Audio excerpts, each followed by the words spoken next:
Okay. Hi guys. Charot. Magbakasyon mi sa Drumheller. Charot. Mulaag kami dito guys.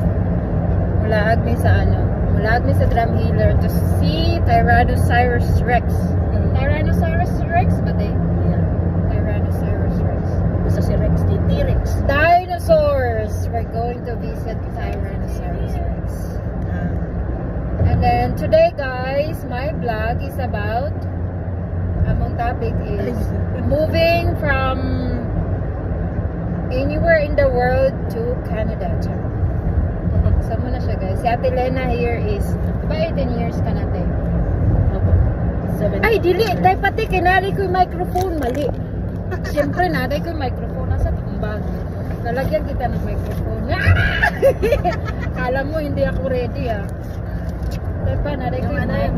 Feather? Oh, hindi yung feather kasi malata tayo masyado. Uy, akala mo, hindi ako ready ah.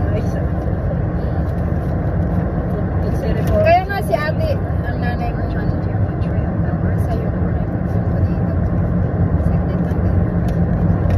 This is to inspire ba? Gusto ko ma-inspired ang mga taga-OFW good sa Middle East na mag-anhideria, magpunta sa... Kasi diba, kawawa kaya sila doon. Mga nanis. Oo, mga kawawa sila doon na, alam mo yung inaabuso ng mga amo sa working hours. Hindi lahat ha, pero most of them.